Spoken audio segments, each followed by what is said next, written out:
Olá, boa noite. Começa agora o Jornal da Justiça desta terça-feira, 9 de novembro. O Supremo tem maioria para confirmar decisão da ministra Rosa Weber, que suspendeu a execução do chamado orçamento paralelo. O julgamento ocorre em sessão extraordinária do plenário virtual da Corte e tem previsão de terminar na noite de amanhã. Esse é um dos destaques da edição de hoje. Você confere também.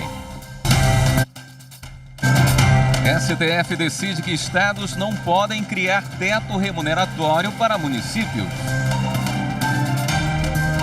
Rede Sustentabilidade pede ao Supremo suspensão de portaria que proíbe exigência de comprovante de vacinação em projetos financiados por meio da Lei Rouanet.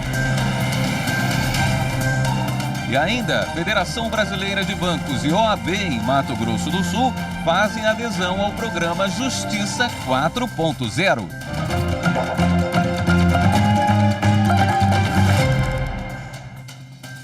O Supremo julga em sessão virtual extraordinária se confirma ou não decisão da ministra Rosa Weber, que suspendeu os pagamentos das chamadas emendas do relator relativas ao orçamento deste ano, até que seja julgado o mérito das ações que questionam a prática no Congresso Nacional.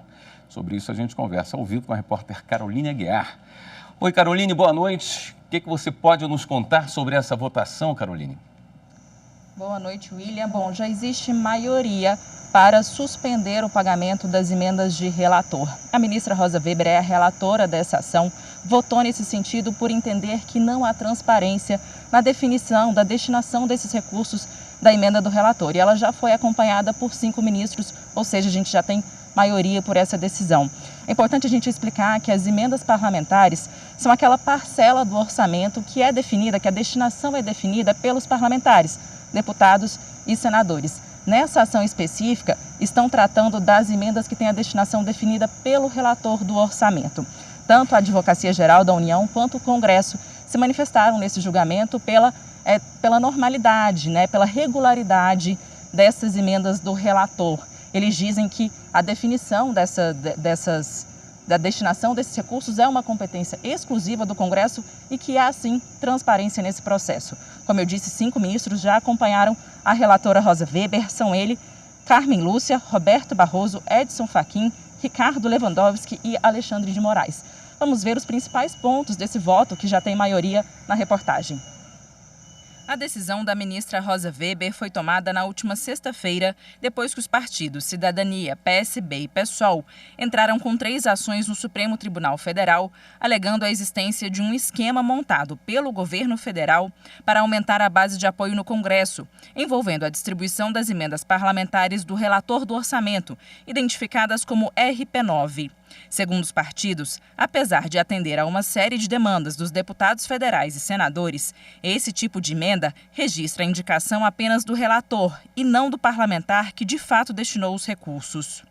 No voto, a ministra Rosa Weber reforçou os argumentos já usados na decisão em que suspendeu o pagamento das emendas. Ela observou que o Tribunal de Contas da União tinha registrado o aumento de 523% das emendas de relator, em comparação aos orçamentos de 2019 e 2020, e ressaltou a inobservância de qualquer parâmetro de equidade e de eficiência na escolha dos órgãos e entidades beneficiados pelos recursos, descumprindo os princípios da legalidade, impessoalidade, moralidade, publicidade e eficiência.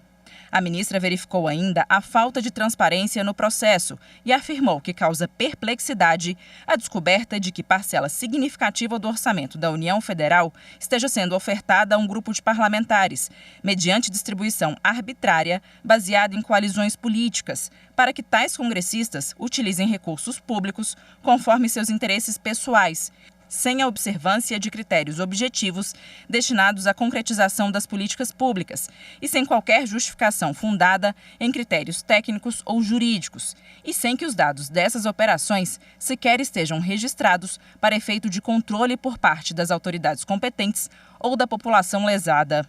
Rosa Weber descreveu o sistema como obscuro, já que o relator geral se desonera do dever de atender os mandamentos da isonomia e da impessoalidade, ao atribuir a si próprio a autoria de emendas orçamentárias, ocultando dessa forma a identidade dos efetivos requerentes das despesas.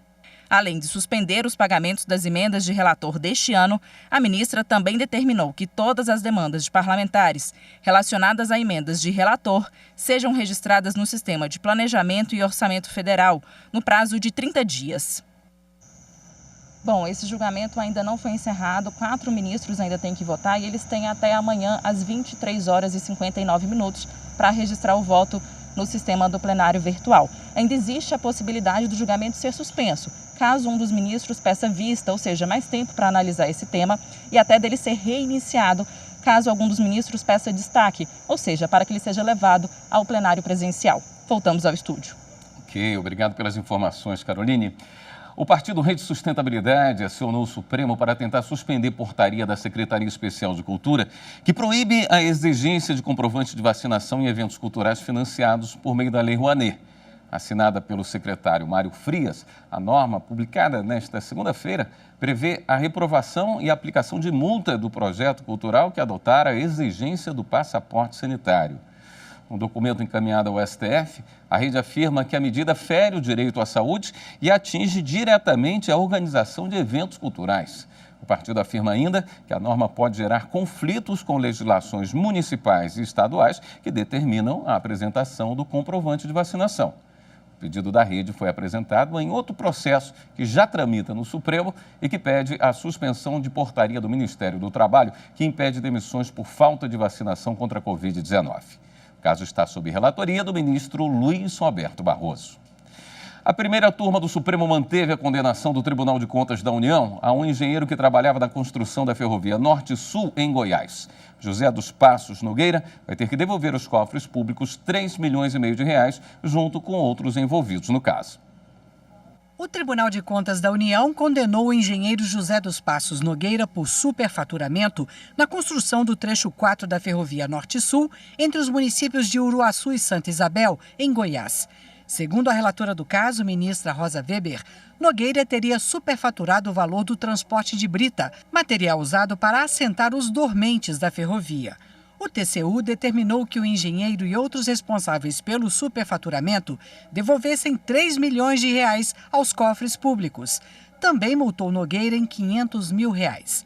No Supremo, a defesa do engenheiro alegava que o prazo de 5 anos para a punição já tinha se esgotado. Mas a ministra Rosa Weber não aceitou o argumento e manteve a decisão do TCU. Só que aumentou o valor da causa para 3,5 milhões de reais. Todos os ministros seguiram o voto da relatora. Já a segunda turma do Supremo negou por unanimidade recurso do TCU contra a decisão favorável ao ex-prefeito do município de São Carlos, em São Paulo.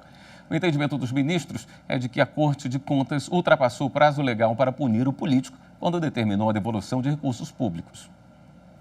Para o Tribunal de Contas da União, o ex-prefeito de São Carlos, João Otávio Daione de Mello, deve devolver 2,5 milhões de reais aos cofres públicos por supostas irregularidades na aplicação do dinheiro da merenda escolar. Em outubro de 2019, o ex-prefeito entrou com um mandado de segurança no Supremo e conseguiu liminar contra a decisão do TCU. O ex-prefeito argumentou que o Tribunal de Contas não respeitou prazos legais. O tempo entre o registro do suposto fato e a primeira notificação ultrapassou 9 anos. O TCU recorreu da decisão e o julgamento foi realizado nesta terça-feira na segunda turma. O relator do caso, ministro Ricardo Lewandowski, declarou que houve prescrição da pretensão punitiva do Tribunal de Contas em relação às infrações apontadas contra o ex-prefeito e que, sem prejuízo, a União, se entender necessário, deve buscar o ressarcimento dos danos na esfera judicial. Todos os ministros acompanharam o entendimento do relator e votaram contra o recurso do TCU. O Supremo Tribunal Federal decidiu que os estados não podem criar teto remuneratório para os municípios. Os ministros invalidaram uma emenda à Constituição do Estado do Amazonas que estabeleceu que os servidores municipais não podem ganhar mais do que o valor do subsídio dos desembargadores do Tribunal de Justiça do Estado. Em julgamento no plenário virtual, os ministros acompanharam o entendimento da relatora, a ministra Rosa Weber, de que deve prevalecer a norma geral prevista no artigo 37 da Constituição Federal. Essa norma estipula como teto para os municípios o valor do subsídio dos prefeitos. E daqui a pouco tem sessão plenária no Tribunal Superior Eleitoral. O repórter Henrique Amaral traz mais informações. hoje é dia de posses aqui no TSE. 2 ministros de origem do Superior Tribunal de Justiça vão tomar posse na Justiça Eleitoral. O ministro Benedito Gonçalves vai ser empossado como ministro efetivo aqui do TSE e Paulo de Tarso Sanseverino como substituto. Bom, também devemos ter a eleição e a posse do novo Corregedor-Geral da Justiça Eleitoral, que vai substituir o ministro Luiz Felipe Salomão. E aí, obedecendo a ordem de antiguidade dos representantes do STJ aqui na Corte Eleitoral, o novo corregedor deve ser o ministro Mauro Campbell Marques. Na pauta, temos a previsão de recursos contra a cassação do governador de Sergipe, Benivaldo Chagas Silva. Benivaldo foi cassado pelo Tribunal Regional Eleitoral do Estado por condutas tomadas durante a campanha eleitoral, como a antecipação de 13º salário de servidores estaduais e também a redução do preço do gás. E o plenário do Tribunal Regional Eleitoral do Maranhão agora é composto em sua maioria por mulheres. Com a posse da advogada Camila Ferro nesta terça-feira, a Corte agora tem ao todo 4 magistradas entre seus 7 integrantes. Camila Ferro é pós-graduada em Direito Público e em Direito Eleitoral. É a segunda vez que ela toma posse no TRE do Maranhão, desta vez como titular. E a seguir, o presidente Jair Bolsonaro indica a desembargadora Morgana Richa para o Tribunal Superior do Trabalho. Voltamos em instantes.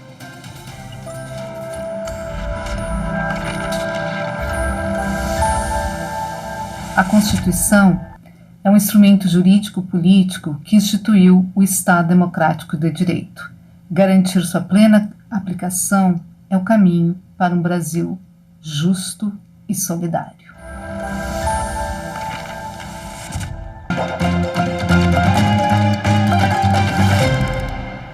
O presidente da República, Jair Bolsonaro, indicou a desembargadora Morgana de Almeida Richa, do Tribunal Regional do Trabalho da 9ª Região, no Paraná, para se tornar ministra do Tribunal Superior do Trabalho. A indicação foi publicada hoje no Diário Oficial da União. A desembargadora Morgana de Almeida Richa ingressou na magistratura em 1992 ao assumir o cargo de juíza substituta no Tribunal Regional do Trabalho da 9ª Região, no Paraná. Em 1994, ela foi promovida a juíza titular de vara, cargo ocupado até se tornar desembargadora em 2019. Como conselheira do Conselho Nacional de Justiça, no biênio 2009-2011, a magistrada presidiu a Comissão de Acesso à Justiça e Cidadania. A indicação da desembargadora tem como objetivo preencher a vaga aberta no Tribunal Superior do Trabalho em abril deste ano, após o falecimento do ministro Valmir Oliveira da Costa, vítima da Covid-19. Para se tornar ministra, a desembargadora será sabatinada pela Comissão de Constituição, Justiça e Cidadania do Senado Federal. Em seguida, a indicação da magistrada ainda será submetida à votação no plenário da Casa Legislativa. A 6ª turma do Superior Tribunal de Justiça anulou provas obtidas pela Guarda Municipal de uma cidade no interior do estado de São Paulo em investigação motivada por denúncia anônima. Por unanimidade, o colegiado concedeu habeas corpus a uma mulher presa em flagrante sob a acusação de tráfico de drogas. Para a 6ª turma do STJ, os guardas municipais extrapolaram a competência ao desempenhar atividade de investigação a partir de denúncia anônima, inclusive com ingresso em residência sem mandado judicial. Para os ministros, o caso não revela situação de flagrância que permitiria a prisão da suspeita pelos agentes municipais ou por qualquer cidadão, o que leva também ao reconhecimento da nulidade das provas decorrentes da abordagem. De acordo com o processo, os guardas receberam denúncia anônima de que estaria ocorrendo uma reunião de dirigentes do tráfico de drogas em Sertãozinho, São Paulo, e que no local estaria armazenada grande quantidade de entorpecentes. Os agentes foram ao endereço indicado, entraram no imóvel e teriam encontrado porções de maconha e cocaína, prendendo em flagrante algumas pessoas. O desembargador convocado, Olindo Menezes, relator do habeas corpus impetrado pela defesa, destacou que não há impedimento legal à realização da prisão em situação de flagrância, por guardas municipais ou por qualquer outra pessoa. Entretanto, o magistrado apontou que, segundo a narrativa constante no processo, não havia uma situação que justificasse a ação investigativa dos guardas municipais, pois eles só compareceram ao local das prisões em virtude da denúncia anônima. Para ele, a atuação dos guardas não teve amparo em nenhuma das hipóteses de flagrante previstas no Código de Processo Penal. Por fim, o colegiado declarou ilegais as provas obtidas durante a operação da Guarda Municipal e, em consequência, determinou o trancamento da ação penal. E o Superior Tribunal de Justiça assinou acordo de cooperação com o Tribunal de Justiça de Alagoas para transferência de tecnologia em inteligência artificial. O termo de cooperação assinado prevê a troca de dados e a transferência de tecnologia relativa ao sistema Atos de Inteligência Artificial, já usado pelo STJ e que promove um aprimoramento no fluxo de processos.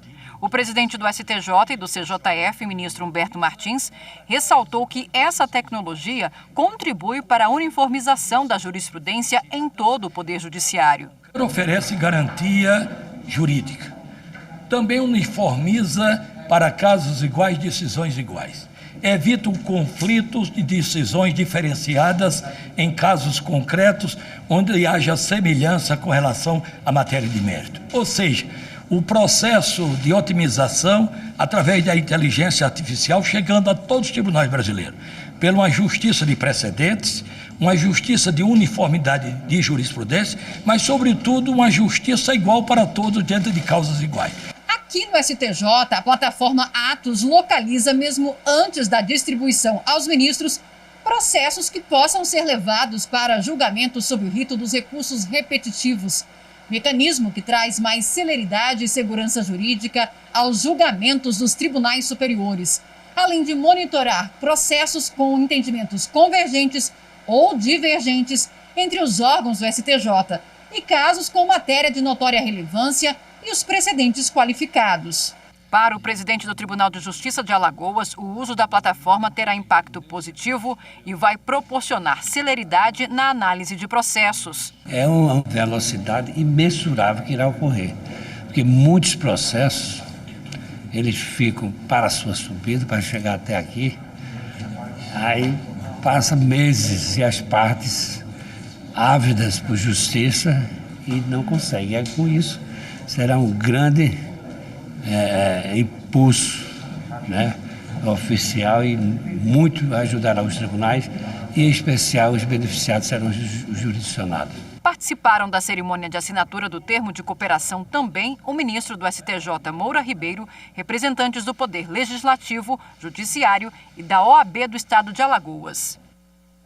O Tribunal de Justiça do Rio de Janeiro decidiu por unanimidade negar o pedido de habeas corpus do ex-vereador Dr. Jairinho, acusado pela morte do enteado, Henri Borel, de 4 anos. A defesa do acusado sustentou fraude processual e negou a acusação de que 2 testemunhas teriam sido coagidas por ele e pela mãe da criança, Monique Medeiros, que também é acusada pela morte de Henri. Os magistrados da 7ª Câmara Criminal do Tribunal de Justiça do Rio de Janeiro acompanharam o voto do relator, desembargador Joaquim Domingos de Almeida Neto, para quem a prisão preventiva está devidamente fundamentada. Ele afirma ainda que a colheita das provas de defesa ainda será realizada, justificando por hora a manutenção da prisão. E no próximo bloco, o Conselho Nacional de Justiça assina acordos de cooperação com a FEBRABAN e com a OAB de Mato Grosso do Sul. Voltamos já.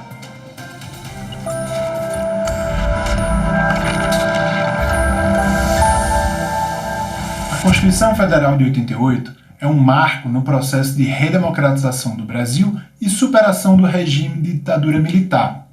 Cada artigo, parágrafo, inciso, cada direito previsto na nossa Constituição é fruto de muito debate, discussão e, acima de tudo, de participação e mobilização popular.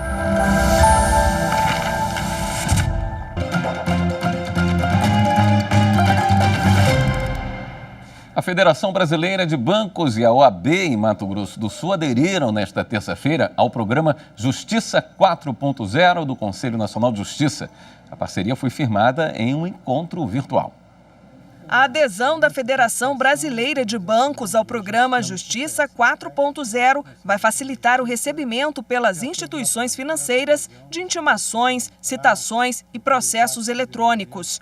O acordo de cooperação técnica também prevê meios de comunicação processual direcionados aos bancos, inclusive em processos em que eles não figurem como partes. Segundo o ministro Luiz Fux, presidente do CNJ e do Supremo, a parceria vai ampliar e facilitar o acesso à justiça digital. Será desenvolvida uma interface digital para a integração entre os tribunais e os bancos, a partir de um sistema centralizador localizado no CNJ. A implantação desse modo certamente tornará mais ágil a solicitação de informações e o envio de ordens judiciais, contribuindo para o cumprimento mais célere por parte das instituições financeiras. Além da Febraban, a OAB de Mato Grosso do Sul também firmou o termo de cooperação técnica com o CNJ. A intenção é auxiliar os advogados nas demandas, como, por exemplo, no atendimento no balcão virtual. Essa prática certamente se esprairá pelas outras seccionais dos estados, a Ordem dos Advogados, tudo no sentido de construirmos uma justiça muito mais eficiente, próxima do cidadão e, acima de tudo, uma companhia indissolúvel entre a justiça e os advogados. O Ministério Público Federal entrou com uma ação na Justiça para suspender o concurso para a contratação de professores da Universidade Federal da Paraíba. O motivo é a falta de reserva de vagas para negros e pessoas com deficiência no edital. Além da suspensão do concurso para a contratação de professores, o Ministério Público Federal pede também que seja anulado o concurso promovido pela Universidade Federal da Paraíba em 2019 para efetivação de professores para o Departamento de Ciências. Os dois pelo mesmo motivo: a falta de reserva de vagas para o sistema de cotas para negros e pessoas com deficiência. Ao se defender, a Universidade Federal da Paraíba afirmou que não adotou o sistema de cotas porque o número de vagas não atingiu o limite para isso.